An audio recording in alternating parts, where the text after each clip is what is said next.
What? Oh, no, it's not wired. Anything said in here is between you and me. And me. This is Lieutenant Baxley, auto theft. A cop. That's not part of the deal. But he is. Come in, son. Hi, Bill. Lonnie. Lonnie, what did you do? Same thing you did. Why? Why, Lonnie? I needed the money. I didn't know where you were. I went looking for you, and that guy at the garage told me... Rosie? Yeah. Yeah, he said he'd give me $50 if I'd deliver a car for him. I didn't know it was stolen. Honest. See, he didn't know. He's no crook. You gotta get him out, Mr. Matthews. If you tell Lieutenant Baxley what you know, he's the one who can speak to the district attorney on your behalf. Sit down, boys. Now, before you tell me, let me tell you. We know what's going on. We know you're working for a big setup. Running stolen cars into Mexico is only part of it. Paying off with dope, that's what we're after. Lonnie didn't know that. Did you, Lonnie? He's a good kid. I'll do anything to help him. Then start talking. Who's the boss? I don't know. Who's the front man for the cars? Rosie Matson. He runs Rosie's Motor Service. He picks up the phony plates and drivers. How about the dope? Do they pay off to him? I don't know. All I know is he's the front. Now, will you take it easy on my brother? Why did you do it, Bill? How did you get mixed up in this? Kid, I'm not smart. I never was. I was looking for an easy buck. There's no such thing. I started working on cars for Rosie, and that's it. Like I said, I'm not very bright. Lieutenant. Wait a minute. Suppose I went back to work for Rosie. Suppose that while working undercover for you, I found out who's in back of the ring. That's what you want, don't you? The big guy? I could do it. You know how long you'd last, boy, if they found out. I don't care. If it'll help clear Lonnie, I'll take my chances. We'll see, Bill. We'll see.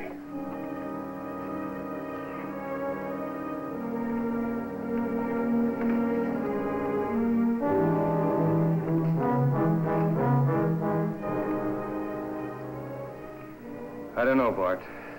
Undercover work is tricky business. Yeah, I know. I've talked to the DA.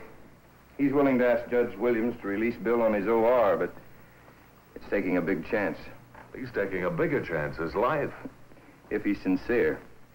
Suppose he turns the tables, tips off his pals, and then disappears. I'll vouch for him if that means anything. You wouldn't look good behind bars. Thanks. But just remember one thing, whether Ewing's successful or not, I'll expect you to go to bat for him. What's the collateral for Ewing's freedom? His brother. Bill Ewing wouldn't let his brother down.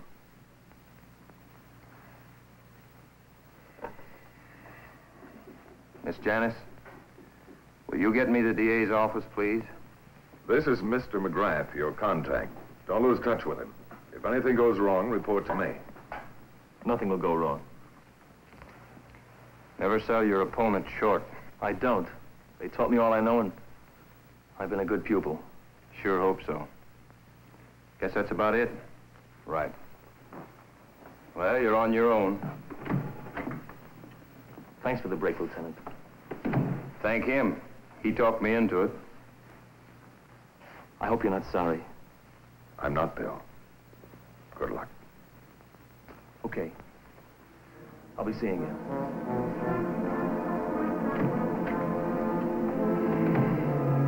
Lieutenant, you said you were a soft-hearted man. Well, aren't I? Maybe.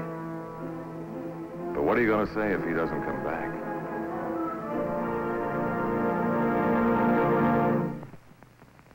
The very day he was released, Bill Ewing reported back for work at Rosie's Motor Service garage. Hi, pal. Why, Rosie, what a welcome. Never thought you missed me that much. How'd you get out? How do you think? Lack of evidence. That gag about buying the car from a pal worked like a charm. What name did you use? Herb Jackson. Must be hundreds of them in California. How come they picked you up? Speeding? You know me better than that, Rosie. They had the plates on their hot sheet. I told those guys to shoot those plates over here as soon as they got them. Somebody's not doing their job.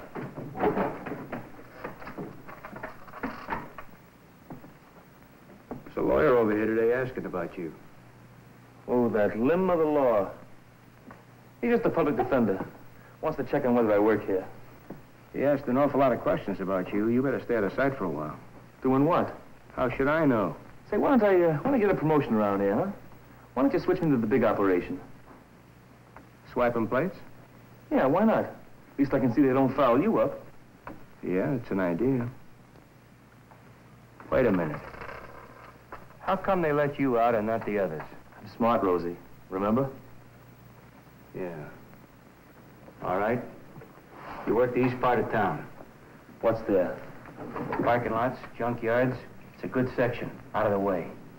You work nights. Suits me. When do I start? Tonight.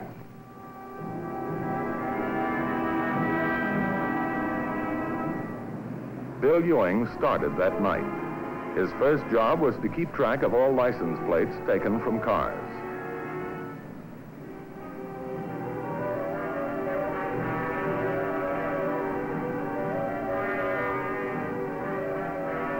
This information was passed on to Ed McGrath, including a list of specific areas and locations.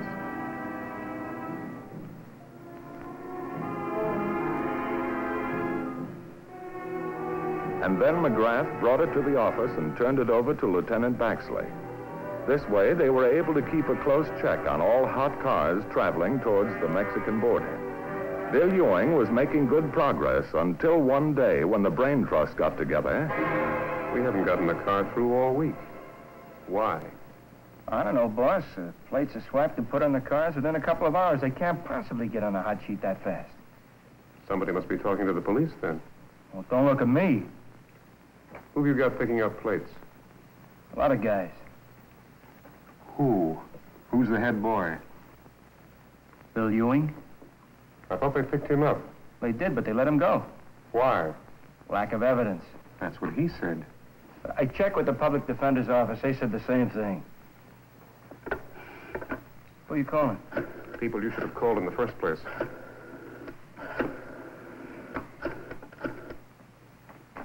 Is this the criminal clerk's office? I'd like to find out what happened to a Bill Ewing. Ewing. E-W-I-N-G. Thank you, I'll wait. You better be right. Look, boss, if I'd have... Shut up. Yes, that's him. In Department 97. Thank you. Lack of evidence, huh? Bill Ewing comes up for trial at the end of the month. Get him over here.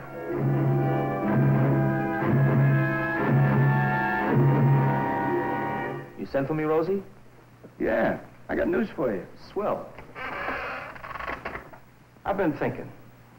You're a smart guy, wide awake. I think you wasted swiping plates.